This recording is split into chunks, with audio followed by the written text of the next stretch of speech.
Hello friends, मैं NL sir आपके अपने channel NL sir psychological hub में आज लेकर के आया हूँ जीन पियाजे के संज्ञानात्मक विकास के सिद्धांत को। जैसा कि आप लोग जानते हैं, बीएड आपने कर रखा है, बीएलएड कर डीएलएड कर रखा है, बीटीसी कर रखा है, या और भी जो टीचिंग एग्ज़ाम्स होते हैं वो आपने टीचिंग कोर्सेस होते हैं वो आपने कर रखा होगा या आप कर रहे होंगे। तो आपने जीन पियाजे का नाम ज़रूर सुना होगा। एजुकेशन में अगर देखा जाए, जब आप टीचर बनने की ट्रेनिंग ले रहे होते हैं तो उसमें जीन पियाजे का नाम बहुत ही प्रमुखता से लिया जाता है। और ऐसे में हम लोगों को ये देख लेना चाहिए कि जीन पियाजे का सिद्धांत जो है एग्ज़ाम के पर्सपेक्टिव से कितना हद तक महत्वपूर्ण है। तो दोस्तों, ये मुझे बताने की आवश्यकता नहीं है, आप लोग पेपर को एनालाइज़ किए होंगे, या अगर आप नए हैं तो आपने उसको अगर एनालाइज़ नहीं किया है तो मैं आपको बता देता हूँ कि ये एक ऐसा सिद्धांत है जो कि बहुत ही बड़ा है। इसको आप एक बार पढ़ें, दो बार पढ़ें, पांच बार पढ़ें, जितना बार भी पढ़ेंगे आपको हर बार कुछ न कुछ इसमें नया मिलता है। और आप उसमें कन्फ्यूज़ हो जाते हैं कि अरे ये क्या है, ये हमें याद नहीं हो रहा है। तो दोस्तों, आज मैं दावे के साथ ये कह सकता हूँ कि मैं आज जिस तरीके से मैं आपको आज बताऊँगा, जो पढ़ाऊँगा, उसके बाद फिर आपको ना तो किताब की आवश्यकता होगी, ना तो आपको किसी प्रकार की अन्य वीडियो देखने की आवश्यकता होगी। तो ये मेरा 110% गारंटी है कि मैं आपको आज जो कुछ भी बताने वाला हूँ, उसके बाहर अगर एक भी क्वेश्चन आता है तो आप हमें कमेंट करके जो कहिएगा सो कहिएगा। ठीक है? तो हम स्टार्ट करते हैं देर ना करते हुए। लेकिन अगर आपको जितने भी हम पॉइंट इसमें दिए हुए हैं, अगर आपको एग्ज़ाम दे के आइएगा, अगर आपको लगेगा कि इसके बाहर से एक भी नहीं आया है तो भी कमेंट करिएगा। और 100% हमारा जहाँ तक मानना है और हम विश्वास के साथ कह रहे हैं कि इसके बाहर का कुछ भी नहीं। ठीक है, चलिए देर ना करते हुए शुरू करते हैं। जीन पियाजे का जो संज्ञानात्मक विकास का सिद्धांत है, तो सबसे पहले संज्ञानात्मक क्या होता है? कॉग्निटिव। कॉग्निटिव का मतलब होता है कि जैसे जीन पियाजे हैं, बहुत सारे मनोवैज्ञानिकों ने अलग अलग पर्सपेक्टिव में बात किया है। तो जीन पियाजे का जो सिद्धांत है वो हर एक पर्सपेक्टिव में साइकोलॉजी में बहुत ही अहम भूमिका निभाता है। इन्होंने बुद्धि का भी सिद्धांत दिया है। जीन पियाजे का बुद्धि का भी सिद्धांत है, जीन पियाजे का विकास का भी सिद्धांत है, जो कि संज्ञानात्मक विकास का सिद्धांत के रूप में हम लोग देखने ही जा रहे हैं। जीन पियाजे का जो है एजुकेशन में भी एजुकेशन से संबंधित भी कई सिद्धांत इन्होंने दिए हैं। तो जीन पियाजे ने जो संज्ञानात्मक विकास का सिद्धांत दिया है, संज्ञानात्मकता का क्या मतलब है? संज्ञानात्मकता का मतलब होता है कि किसी भी व्यक्ति के मस्तिष्क में जो कुछ चल रहा होता है, जो कुछ हम मतलब जो कुछ हमें पहले से देखे रहते हैं, जिनका नाम हम नहीं जानते हैं, लेकिन कोई अगर हमको वो बता देता है कि नहीं ये चीज़ें ऐसे ऐसे होती हैं, इसका नाम ये है। मान लीजिए कि हमने कोई पेन किसी को दिखाया और पेन दिखाने के बाद उसको, जब वो छोटा बच्चा है तो उसको उसके बारे में नहीं मालूम है, लेकिन जब हम उसको एक बार दिखाते हैं और वो पूछता है कि व्हाट इज़ दिस, तो हम उसको बताते हैं कि दिस इज़ अ पेन, तो कहता है अच्छा पेन। तो उसकी क्वालिटीज़ को वो अपने माइंड में सेट कर लेता है और उसके उससे संबंधित कॉन्सेप्ट उसके माइंड में हो जाता है। फिर धीरे धीरे धीरे धीरे जैसे जैसे वो बड़ा होता है, पेन से पहले ब्लू पेन मिलती, ब्लैक, रेड, ग्रीन, येलो, तमाम कलर की पेन भी मिलने लगती है, तो उसको पेन ही जानता है। तो होता क्या है, उसके माइंड में एक कॉग्निशन बन जाता है, एक संज्ञान बन जाता है। जो कुछ हमको पहले से नॉलेज में है, जो कुछ हम पहले से जानते हैं, उसको पुनः जानना, जो कुछ हम जानते हैं पहले से उनको पुनर्जागृत करना, वो हमारा कॉग्निशन होता है या संज्ञानात्मक होता है। ठीक है, चलिए आगे देखते हैं इसमें क्या क्या इंपॉर्टेंट एस्पेक्ट्स हैं। चलिए, सबसे पहले तो जीन पियाजे से संबंधित बहुत इंपॉर्टेंट क्वेश्चन आता है, और डायरेक्ट क्वेश्चन आता है कि जीन पियाजे कहाँ के रहने वाले थे? तो जीन पियाजे रहने वाले थे स्विट्जरलैंड के। कहाँ के? स्विट्जरलैंड के रहने वाले थे। इन्होंने, जीन पियाजे ने मुख्यतः बालकों में बुद्धि का विकास किस ढंग से होता है इस बात पर बल दिया। बुद्धि के विकास, बुद्धि का जब विकास होगा, यानी मस्तिष्क का जब विकास होगा, वैसे वैसे हमारी बुद्धि का भी विकास होगा।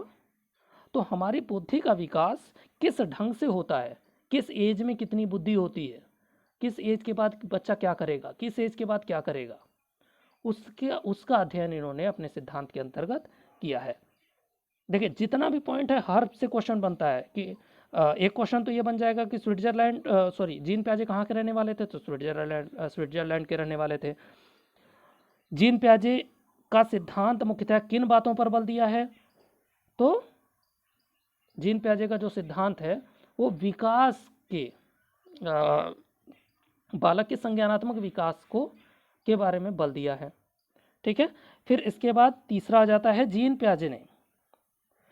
पियाजे ही एक ऐसे मनोवैज्ञानिक थे जिन्होंने अपनी खोज के लिए इन्होंने जो अपना सिद्धांत दिया, जीन पियाजे ने जो अपना सिद्धांत दिया उस सिद्धांत में इन्होंने अपने बच्चों का प्रयोग किया।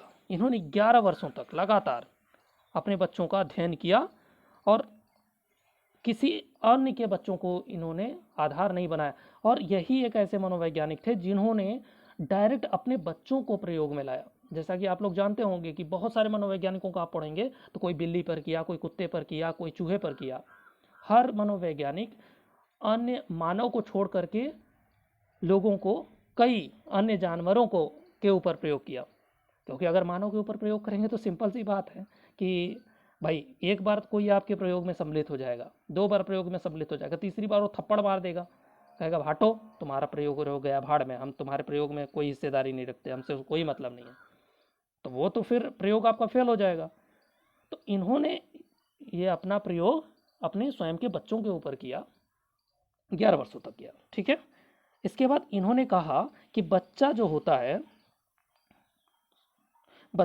है वो नन्हा वैज्ञानिक होता है। क्वेश्चन आता है कि बच्चे को नन्हा वैज्ञानिक माना है।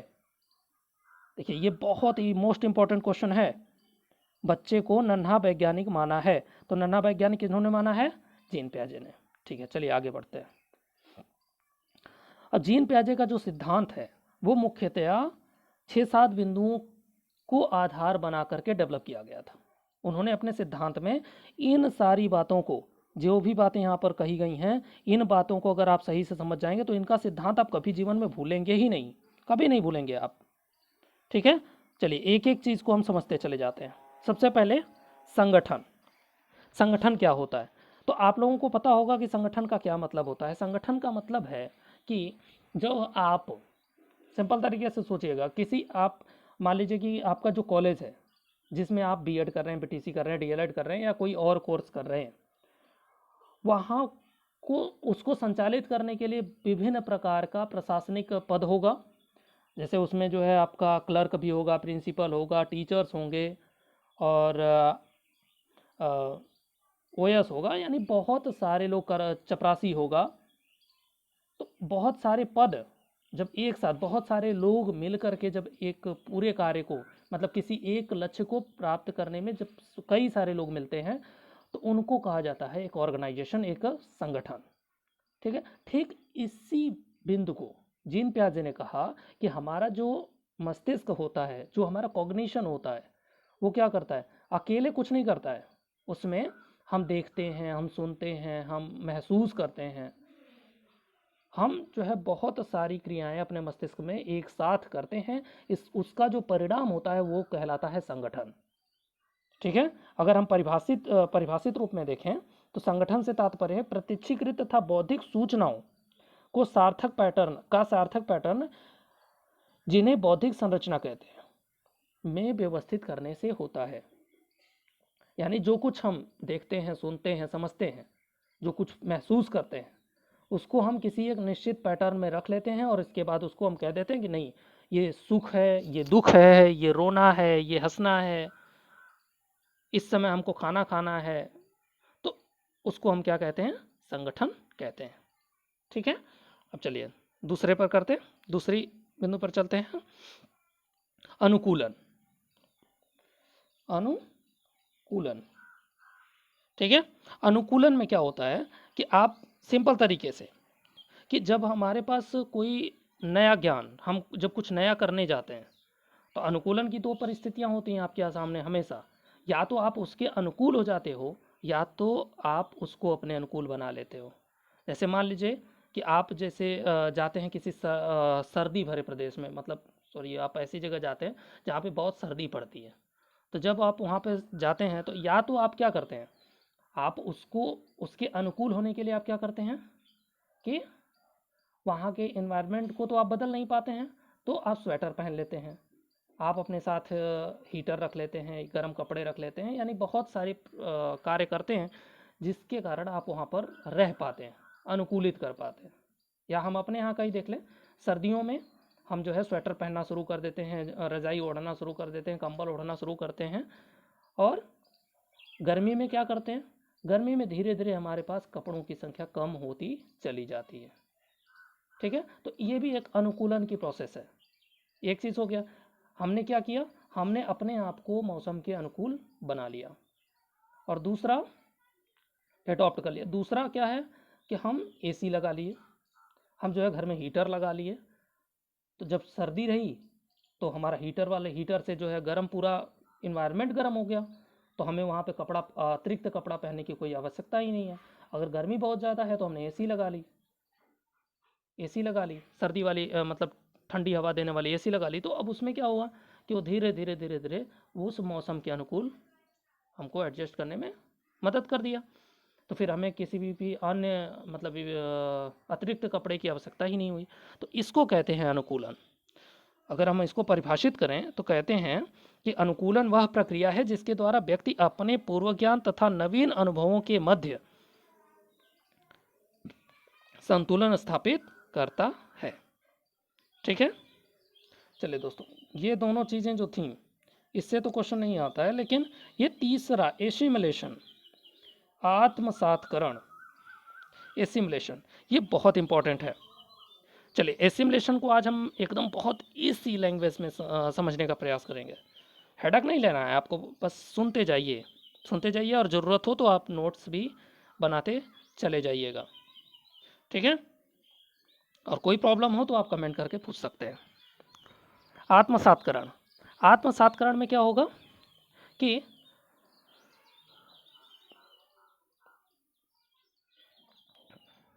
नवीन अनुभवों, जैसे इसमें क्या होगा कि जो नवीन अनुभव हैं और जो पुराने अनुभव हैं उनको, उनके साथ नवीन अनुभव जब हम करने मतलब नवीन कार्य करने जाते हैं तो उसके साथ हमारे जो पूर्व अनुभव होते हैं उनको एज इट इज़ उसमें लगा लेना, वो हमारा क्या होगा, वो हमारा एसिमुलेशन होगा।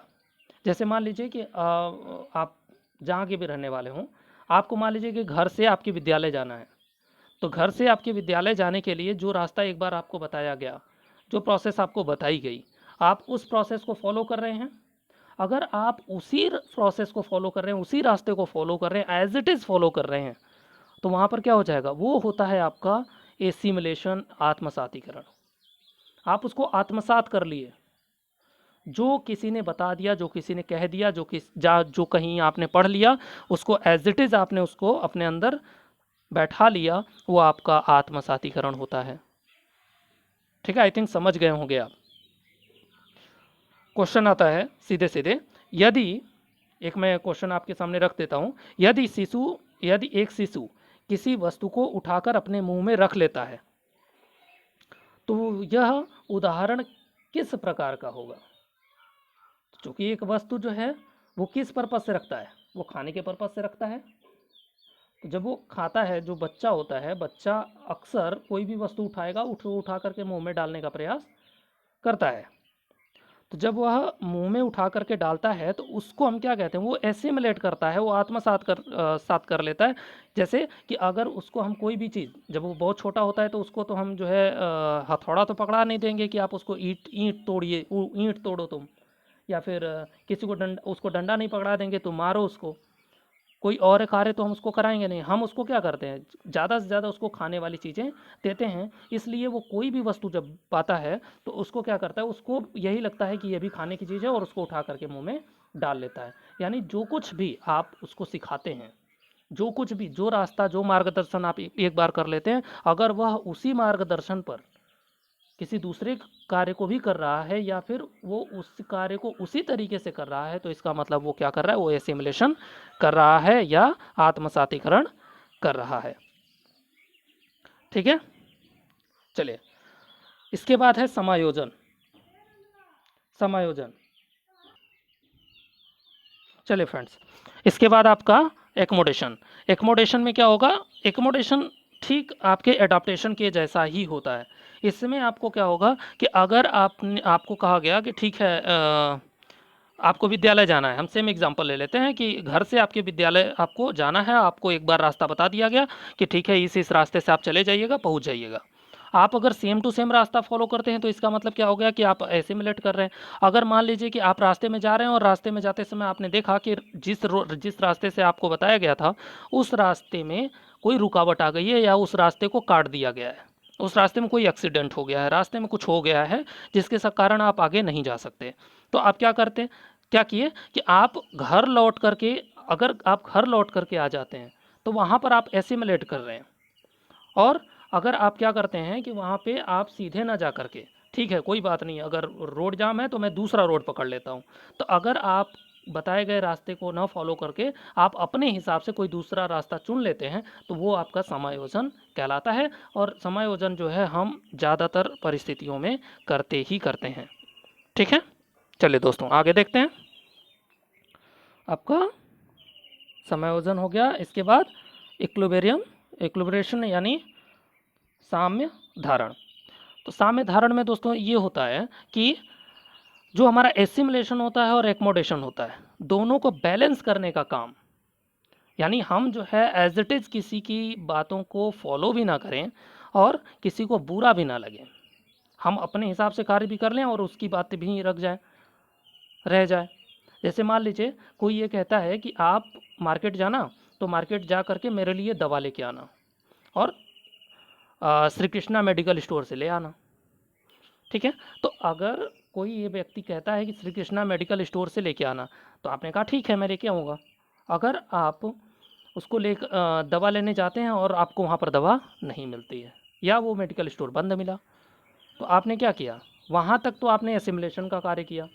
इसके बाद फिर जब आप आगे बढ़े, अरे यार नहीं मिल रही है दवा, चलो ठीक है, उसके आगे जो है मुरारी मेडिकल स्टोर मिल गया।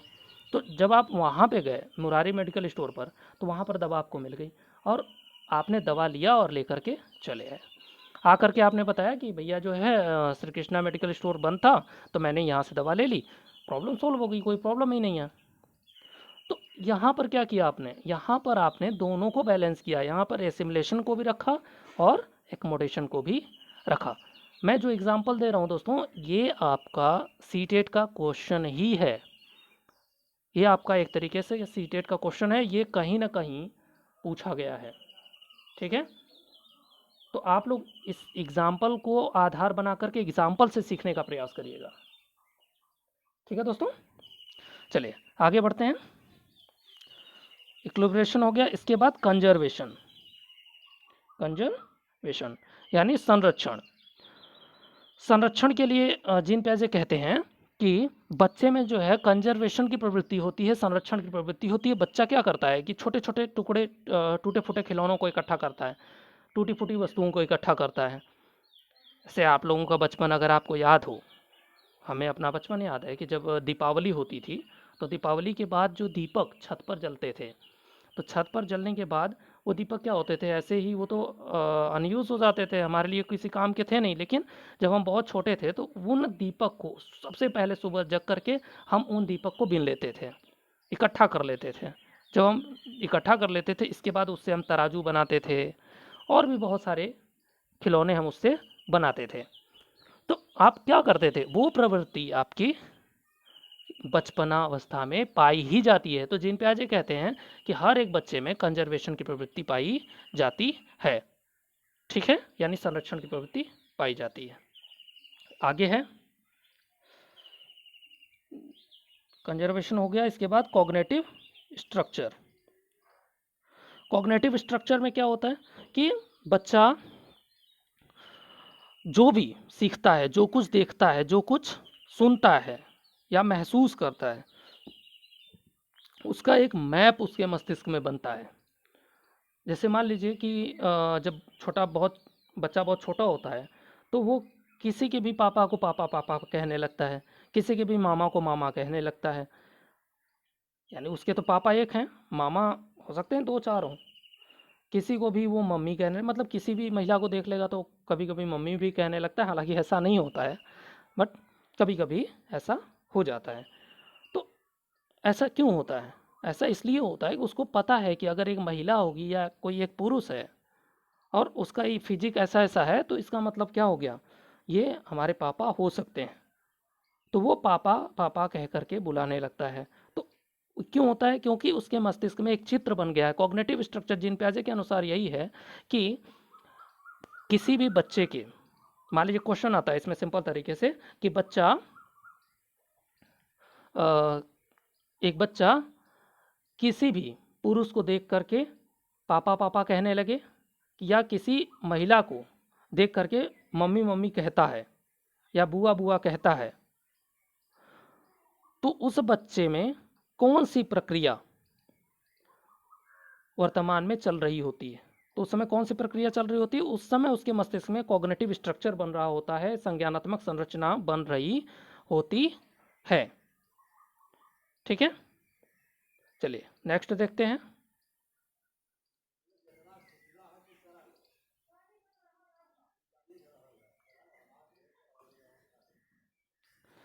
और इसके बाद हो गया आपका मेंटल ऑपरेशंस। नेक्स्ट है मेंटल ऑपरेशंस। मेंटल ऑपरेशंस में क्या होगा, बच्चा जो है कोई भी कार्य करने जाएगा, चाहे बच्चा हो या हम, ये जीन पियाजे के अनुसार जो है 11-12 साल तक ही इन्होंने अध्ययन किया है, लेकिन हम अगर अभी भी देखें तो हम कोई भी कार्य करने जाते हैं तो हमारे मस्तिष्क में कुछ न कुछ क्रियाएं चलती ही रहती हैं। कि अगर हम किसी को, मान लीजिए कि पानी चाहिए हमको, तो पानी मांगने से पहले हमारे मस्तिष्क में ये चलता है कि पानी किससे मांगना है, और पानी अगर प्यास लगती है तो सबसे पहले हमारे मस्तिष्क को सूचना पहुंचती है ना। तो ऐसे में क्या होगा कि हमारे मस्तिष्क में जब भी हम कोई कार्य, या बच्चा जब भी कोई कार्य करने जाता है, तो उसके पहले, कार्य करने से पहले उसके मस्तिष्क में जो क्रियाएं होती हैं, जो प्रक्रियाएं चलती हैं, जो भी प्रोसेसेस चलती हैं, उन प्रोसेसेस को हम क्या कहते हैं, मेंटल ऑपरेशंस का नाम देते हैं या मानसिक संक्रिया का नाम देते हैं। ठीक है, चलिए नेक्स्ट देखते हैं स्कीम्स। दोस्तों अब आपके लिए क्या क्या इंपॉर्टेंट है ये भी मैं बता दूंगा, इसमें साथ साथ बताते जाएंगे। स्कीम्स क्या होता है? स्कीम्स जो है व्यवहार से संबंधित होता है। अगर कोई भी एक बार सीख लेता है तो इसको बार बार बदल नहीं पाता है, या उसको बदला नहीं जा सकता है। वो बार बार उस व्यवहार को करता रहता है, एक पैटर्न, सेटअप पैटर्न हो जाता है उसके मस्तिष्क में। जैसे कोई बच्चा किस डे में कौन सी पुस्तक पढ़ाई जानी है, किस दिन इंग्लिश का क्लास होगा, किस दिन हिंदी का क्लास होगा। मान लीजिए कि हफ्ता में 3 दिन इंग्लिश है, हफ्ता में 3 दिन हिंदी है, और हफ्ते में 2 दिन संस्कृत है।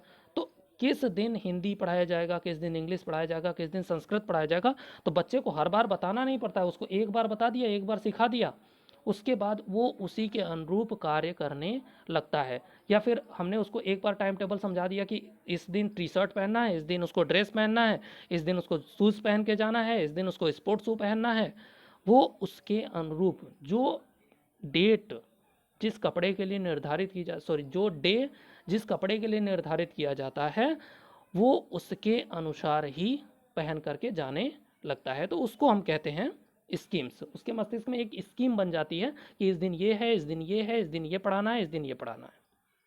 ठीक है, चलिए नेक्स्ट देखते हैं स्कीमा।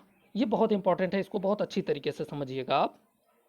स्कीमा का मतलब होता है कि व्यवस्था चित्र, रूपरेखा, आकार, योजना, ढांचा, ये सब इसके सिनोनिम है। स्कीमा, स्कीमा में क्या होगा कि जब हम, ये भी मतलब एक तरीके से आपका स्कीम से मिलता जुलता ही है, लेकिन इसमें क्या होगा, किसी वस्तु या घटना के बारे में जो छाया चित्र बच्चे के मस्तिष्क में बैठ जाता है, वह छाया चित्र उससे मिलती जुलती चीज़ों पर भी लागू होता है, उस पर उन चीज़ों पर भी लागू होता है। यानी अगर हमारे मस्तिष्क में, बच्चे के मस्तिष्क में बन गया कि पेन ऐसा होता है।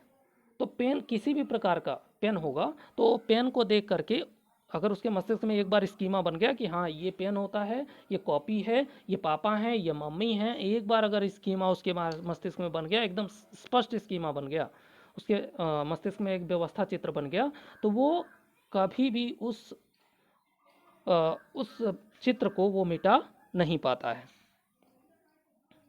तो जब भी वो जैसे पेन, रेड कलर का पेन देखा, अगर ब्लू कलर का पेन देखेगा तब भी उसको क्या कहेगा, उसको पेन ही कहेगा, उसको कॉपी नहीं कहने लगेगा। तो यहाँ पर क्या हो जाता है, स्कीमा हो जाता है। जैसे मान लीजिए कि देखिए एक क्वेश्चन आता है कि एक बच्चा अपने घर में एक काली बिल्ली को देखता है और माँ से पूछता है कि यह क्या है। तो माँ कहती है कि ये बिल्ली है। थोड़ी देर के बाद एक मेमना घूमते हुए उसी घर में फिर आता है। तो वो बच्चा